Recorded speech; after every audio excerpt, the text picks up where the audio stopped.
That is kind of some guaranteed points every time you pick one up. And the placements, well, you gotta see how it is. It's very difficult to actually accrue these in a competitive game. That's right, man. 100 of the very best will clash and battle it out. Now, of course, what's on the line here? The Axe of Champions will be that trophy that they can take into game and let the others in the lobby recognize them as the champion, but also take a look at your prizing breakdown here. $80,000 for first place. And of course, everyone that has made it this far will walk away with something, which is awesome to see. And I mean, even if they were to place, say, last, you still have to recognize these are 100 of the best players in EU. Make sure to recognize them for their skill. Here is an overall breakdown of EU. $800,000 available there, and then NA East, which we will be back for later. And don't forget, we have other regions breaking down there as well, which we will take a look at in a moment. But real quick, guys, I gotta talk about something that's near and dear to my heart, and that's Batman. Genius comes in many forms. Whether you're dangerously funny, creating havoc with wild plants, or flooding the island with your best intentions, it often comes along with a companion, Madness. Become everyone's nemesis with the Last Laugh bundle featuring the Joker, Poison Ivy, Midas Rex, matching cosmetics, and 1,000 V-Bucks. You can pre-order the bundle through your favorite retailers, and it will be available on November 17th. So definitely check out the blog for all the details. And if you can't wait for more DC characters, Harley Quinn, Catwoman, and my personal favorite Batman will be back in the item shop for a limited time. Get their cosmetic sets before they disappear into the night. And of course, let's not forget Joyride has hit the game, and we will not be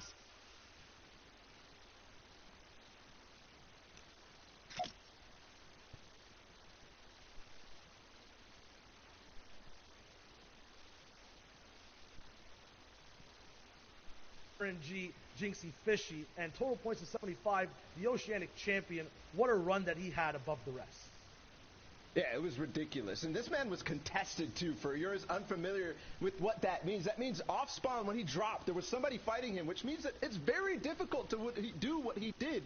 But 75 points. And something else to note about Jinx, this is a man of stature, somebody who has won the previous FNCS, so he was already holding on to that Axe of Champion. He gets to maintain going into this season. Winners stay winning because as well, from second place all the way down to 10th, very familiar names. Repulse, Asfit, Rax, Worthy all the way up to second, Zore, Leia, Moose, Link at 7th, and then Fresh at 6th, who's been playing so phenomenally over during the day. Had some help as well from chat, as well as Arab coaching him throughout the entire process. Past that, too, on the second place of Oceania, 11th down to 20th place. It is the same names we keep seeing, but look how close it was overall. Look at the prize money these guys got broken down.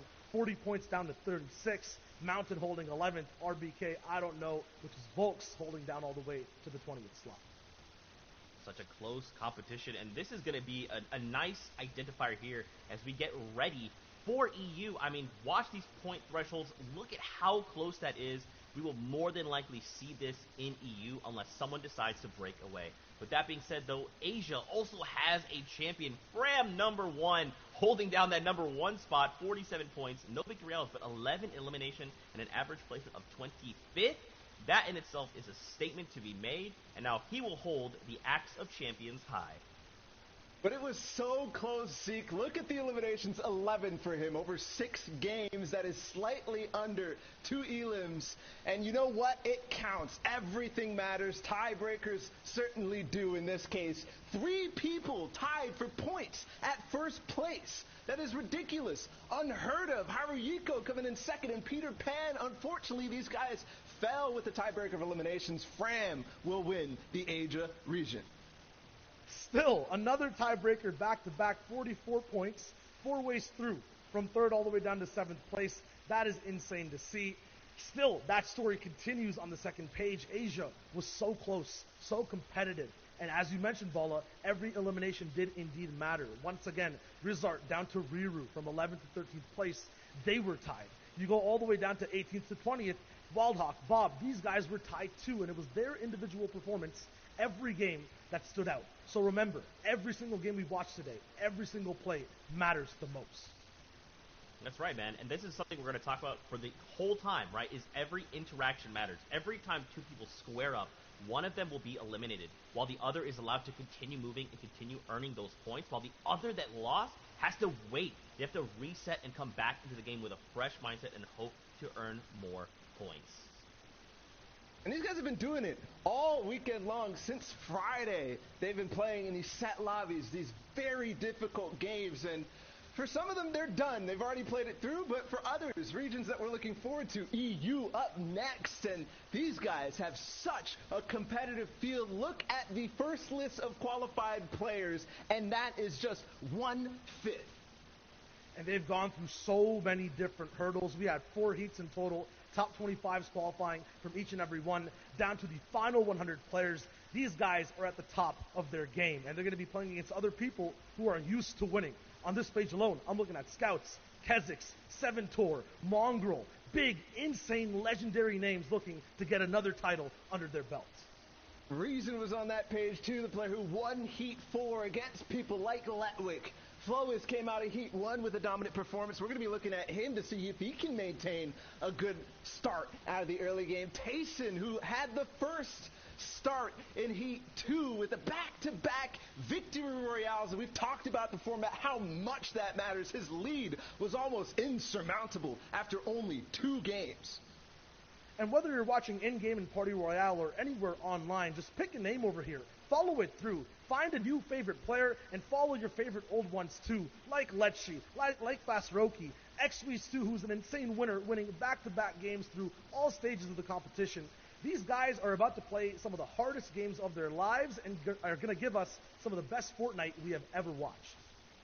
And yesterday was literally like a little taste of that, right? And we've seen these pockets of people already setting their eyes on grand finals. Today will bring some of the best Fortnite we've ever seen.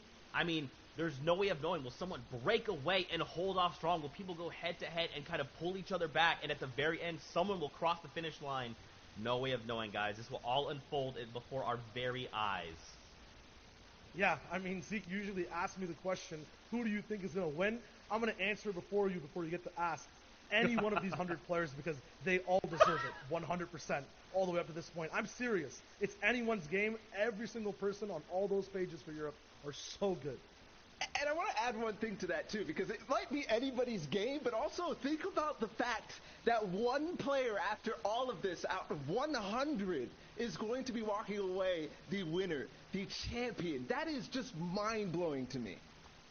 Yesterday we got to see the top 25 move on, and we thought about which 75 would fall. Now it's the 99 that will not make the cut.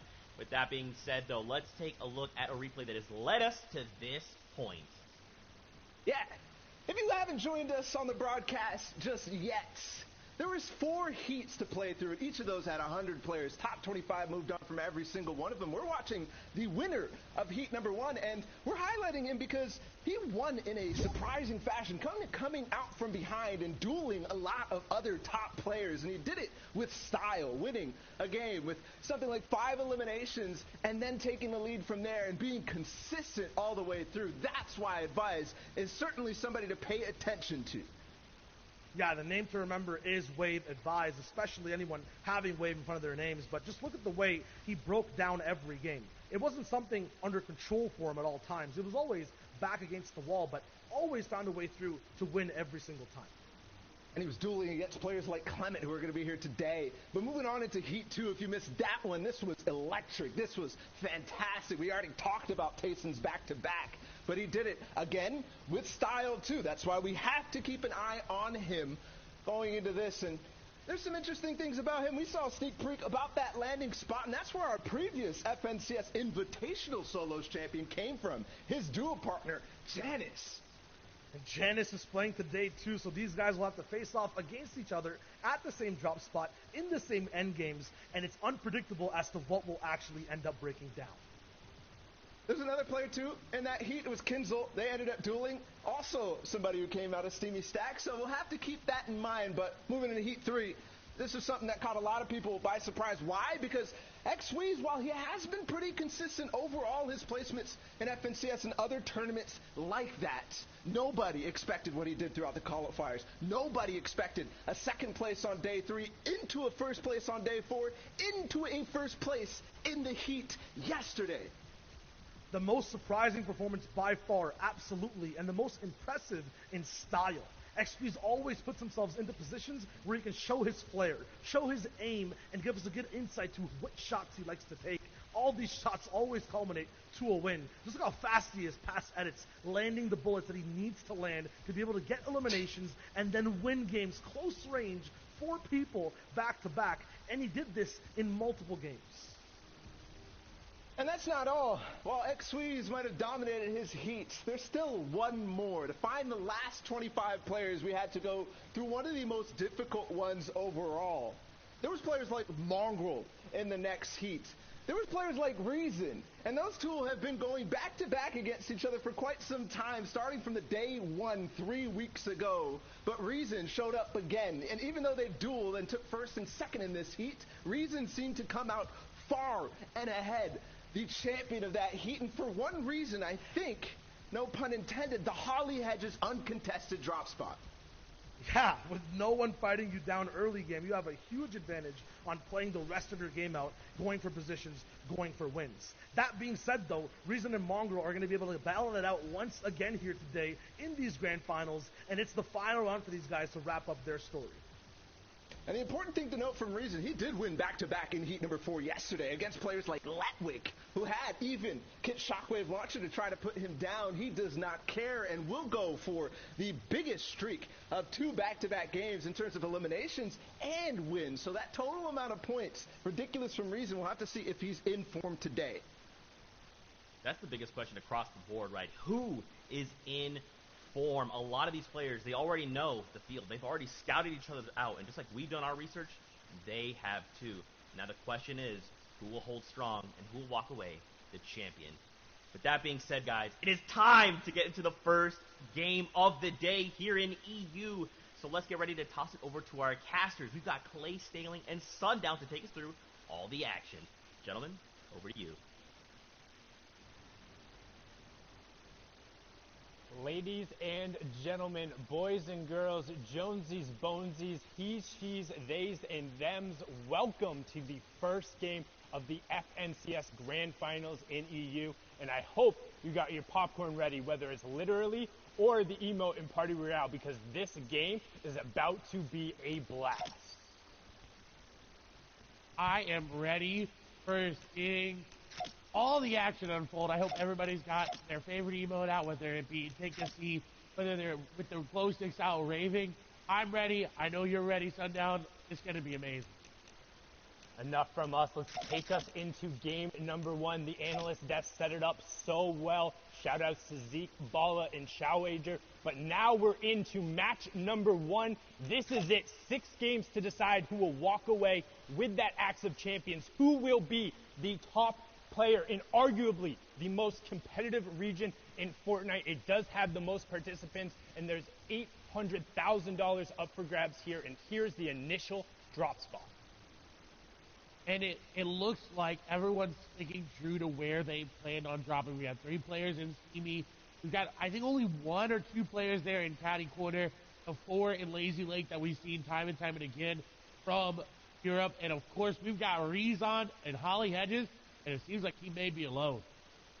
And one of the best comments I think I saw coming out is, wow, everyone is really scared of Rezon. And if you look at some of those early game drop spots, both in heats and I'm assuming now in the grand finals, everyone stays really far away from him. And you can see that in the bottom right-hand corner on the map. Not a single triangle remotely close to him representing another player.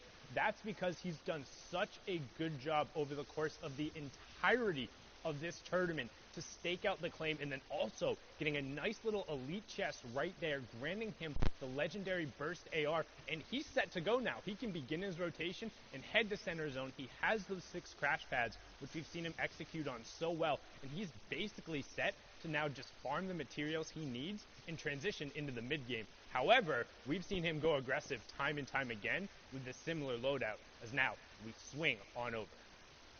And you saw how careful he was being. He wasn't taking a chance looting that chest. He didn't want anything to go wrong in game number 1, because that sets the pace of your games going forward. Whether you get out to a head start or whether you have to climb your way back from an unfortunate off-spawn elimination. However, Hen, on the other side of it, does have players nearby. Loadout not as great as what we just saw on Rezon, but someone that also did very well in the qualifiers. Came out, I believe, he got a second place there in one of the days. He's got that Cyber Rivals territory, and he's looking. He's peppered up. He's looking for an elimination. I think he's going to be able to catch this play off guard. Snipe's going to come through. He's going to wait, and he does. Ardent's going to go down. Elimination comes over for him. Brilliantly done there by Hen to set up that ambush on the side. We've talked about it time and time again, how you need to be careful, but in the early game in particular, it's so hard to really know where your opponents are, keeping track of them. If somebody does get that first shot down and you're not able to react, it can be game ending. And going out there in 96, it's so hard, a 0-point game, and now you have to sit back and watch everyone else have fun while you're sitting there waiting for the next game. As now we hop on board, and Candy, who's going to be in the exact same situation as Milan, turns that one around. And someone who's really been playing a lot better as of late, Clay. He has indeed, and I believe we have two Milans here in this grand final. So got a Loft Milan and Normal Milan, but both of them have been playing very, very well and have consistently been making it into that top 25. It seems like almost every single qualifier. So it's really good to see consistency being rewarded, especially with the way the format is. The format rewards those high placing, high consistent games. So if you're able to get to top 15, top 25, top 10 every single game, you're going to start to make your way to the top of the leaderboard. And that's what the goal is for the end. We talked about so much yesterday how it's, hey, top 25 is all that matters. Well, here, everyone wants to be number one. You have to walk away with that top spot. It's a solos competition if you want the grand prize in the Axe of Champions and all the clout that comes with saying, hey, I am the best player in my region after the weeks of qualifiers and then coming down to this. And Mr. X, who had a beautiful run yesterday to even get him here. The miracle back-to-back-to-back eliminations, but now under pressure from Rifle, going to get in directly on top of him, but sticking straight to the AR spray. He didn't have a shotgun. That's what we talk about. Those early game fights, he just had the assault rifle and the SMG, opting to stick with the AR, and I think that might have been the wrong call, as the SMG could have offered him slightly more damage in that situation, but Rifle comes through and punishes it. And it was such a close call. That Siphon was just the difference maker once that elimination came through. You see now on another engagement, it's between Wolfies and Maestro. Maestro starting off this side on the front foot. The pedal is down. Maestro wants to just continue to push down. Shots go through. He's going to break through the wall. And Wolfies is going to go down.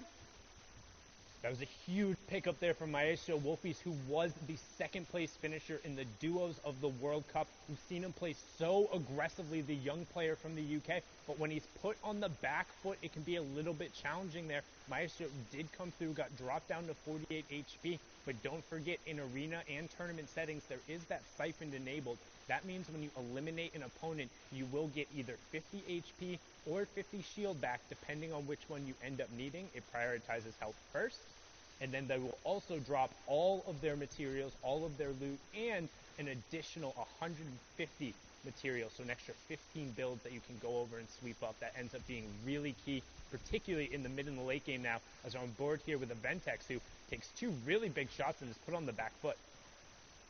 He is, but luckily enough for him, Fresh does not have any shield pop. Now, it's not going to be as good as he is going to be finding time to get those minis in that big shield pop. And Intel over there needs to find an aggressive push into the box and needs to catch him off guard. If Ventex is not able to get this medkit off, this does not look well for them. But it seems like the medkit will be popped, so he does get back to fighting HP. Under 50 HP is enough to withstand some shots. As Krez is now on the back foot, that's exactly what he needed to do. He needed to turn that defense that he was waiting on into that offensive moment. And now Krez is in a very bad situation. 6 builds remaining, no HP to really work with. He's going to have to hit a really big charge shot there. Dana coming through, not going to connect on these shots. He goes in the box, but Krez hits the shot, and that's another elimination for him. And you talked about it. He needed to hit that big charge shot, holding it up and punishing the player, and particularly when you see two players box-to-box fighting with charged shotguns, it's really difficult if you're not able to get that finishing blow right away, like No Luck Nebby does there, finding Kira to close out the fight, because you can have... Oh, Nebby, what? Don't even forget my point there. Nebby showing the power of the hunting rifle, showing up, catching two players on the outside. However, look in the bottom right-hand corner. A third player is now rotating by. So can Nebby get all of these resources and get out without getting engaged on? But those are two monstrous shots. He's got to feel confident there. And definitely not living up to his name. Plenty of luck going on. And you took the words from my mouth. Nebby with an amazing aim there, just getting what he needed to get started. However, someone who is not having amazing luck is Janus right now.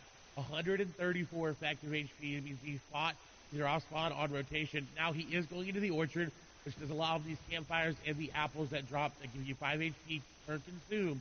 He's going to be in a good spot. He's able to really farm up. But Janus drops Steamy stack, and look at his metal count. It was only 97. Coming out of Steamy with only 97 metal is not what he's used to, and this is definitely impacting his gameplay. Yeah, and it's going to be tough there. Also, tons of players will know where he is, stoking that campfire, putting off the smoke signal. You can see him, those apples dropping, but instead opting to burn the extra wood. Good trade-off there and good awareness of where he was on the map. However, you do see Spen is lurking and trying to catch out the FNCS Invitational winner here. Janus over on the side, and he does. Gets him real quick. That's the problem. Again, we talk about it, the hunting rifle on the side. If you're not ready for it, it can be a game ender right there. You get caught out farming. And honestly, I think that's a little bit on Janus there. You don't want to be on the edge of the zone and caught gaining materials. Like, yes, you did just get in. You can feel safe. You're back up at that 100 health, 100 shield threshold. But you have to know other players are rotating from that side and going to be behind you. And Spen is actually going to get harassed there as he tries to rotate out. We're going to hop on over to a 3-way fight going on over here. Oh, and now already down to just 2 players. Controller getting into the boxes and getting the shots, picking up 2 eliminations back to back. Flecken gonna fall there, and these are what you need to do in solos. You need to get into the box and you need to finish the eliminations quickly, because like we saw, if you come and you fight and you box fight and you build fight, and more people are gonna come and they're gonna realize that, and you are going to fall. So very good play there from Controller. And so far, it's been the story of the third party. You hear players talk about it all the time, whether it's your friend or your favorite streamer. That third party is the extra player who comes in. So if you're taking a 1v1 and then somebody else rotating by says, oh, you guys are preoccupied. First we saw Nebby picking up the 2 shots there, then Controller closing it out with that epic tactical shotgun. Going to be on board here with Ovation Orion.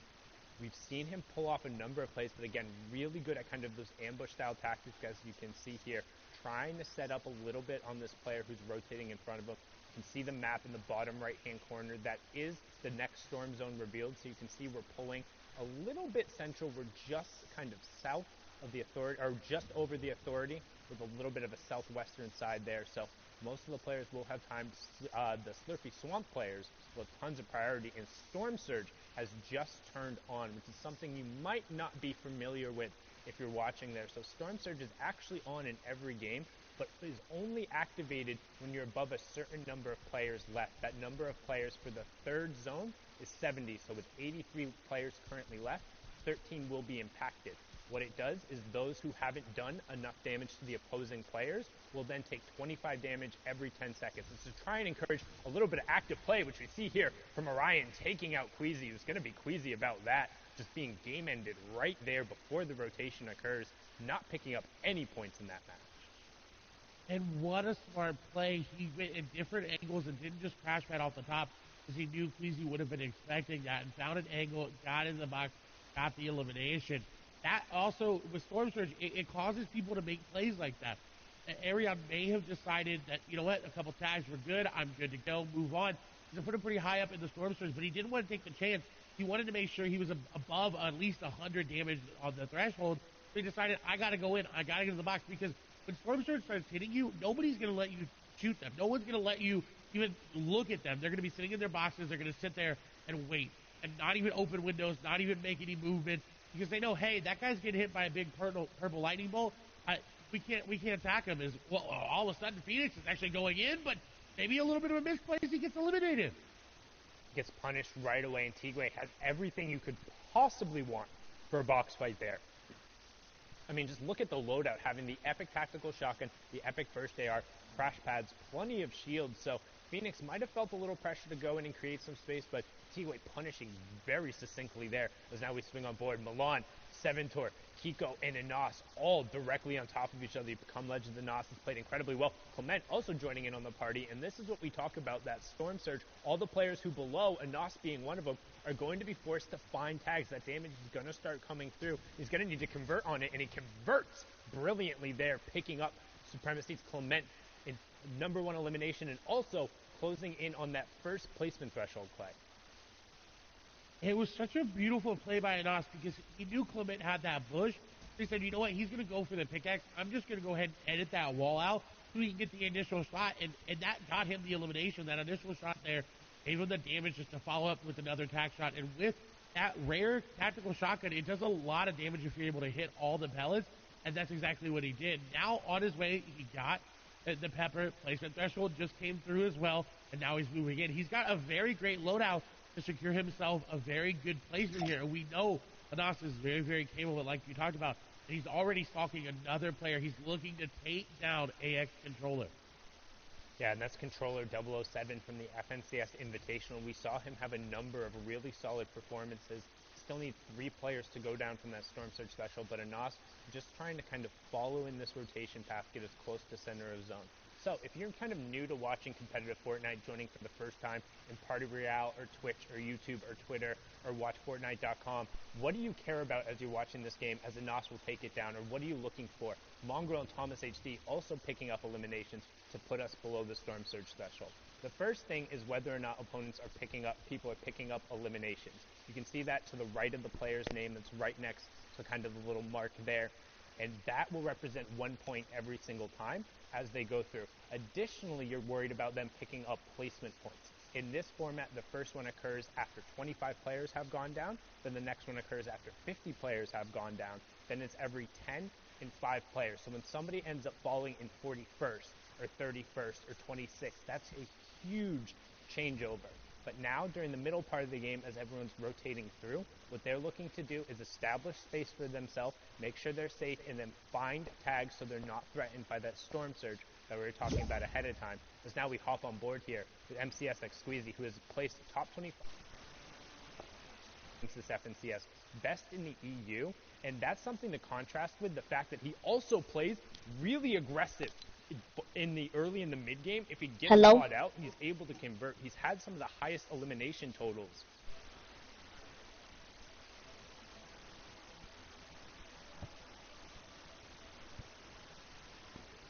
Someone else tried it, and he's waiting.